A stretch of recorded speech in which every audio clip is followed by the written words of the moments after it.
Don't you see that that's kind of the thing, Director Wray, that you preside over the FBI that has the lowest level of trust in the FBI's history?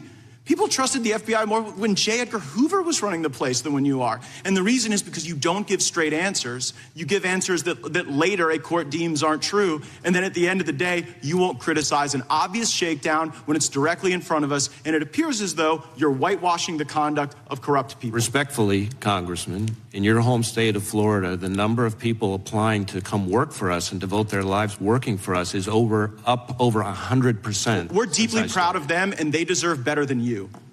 Damn! The congressman calling out the FBI Director Christopher Wray. He totally deserved it. Congressman Matt Gaetz was amazing that day. He was also pretty good when he filled in on the Greg Kelly show. Did you see that a couple of weeks ago? He might have been almost too good at that assignment. Just kidding. Congressman Matt Gaetz, Republican of Florida, joins us once again. Congressman, great to see you, and well done, seriously, on this show and with Christopher Wray. Were you satisfied with that session? Far more satisfied with the Greg Kelly Reports team than with the answers I got from Director Wray.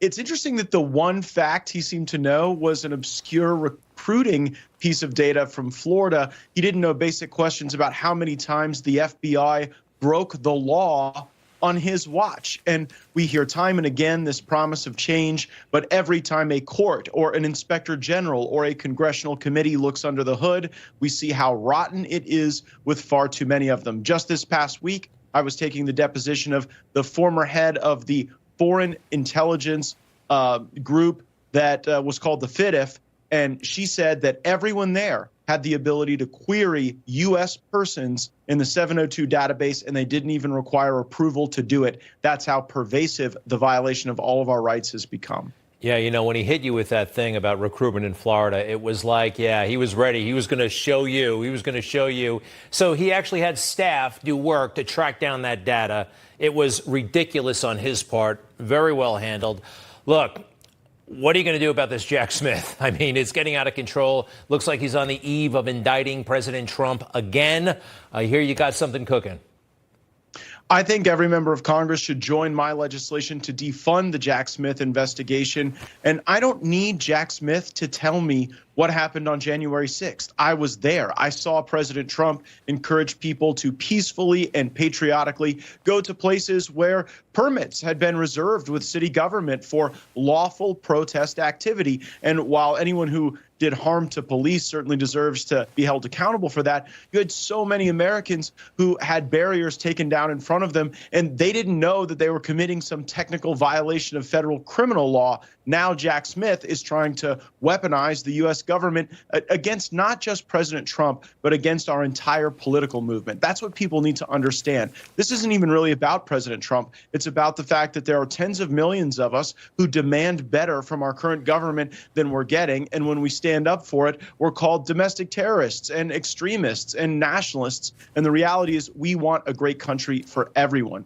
I don't expect my legislation will pass, but I think every American deserves to know where their member of Congress is counted because, Greg, Congress has equities at play here. This is not some legitimate law enforcement operation. This is election interference with a presidential federal election, and I think Congress ought to be saying more. Yeah. You know, one thing about the appointment of Jack Smith, it says right in the regulation, we looked it up, that he's supposed to be impartial.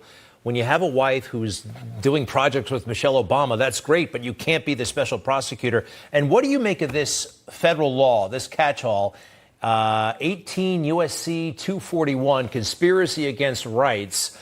It's very general. It's somewhat vague. The way I read it, if two people yell, "shut up," at someone else, you might be in trouble. And it seems like a very dangerous, very much open to abuse. And I think that's what's happening right now.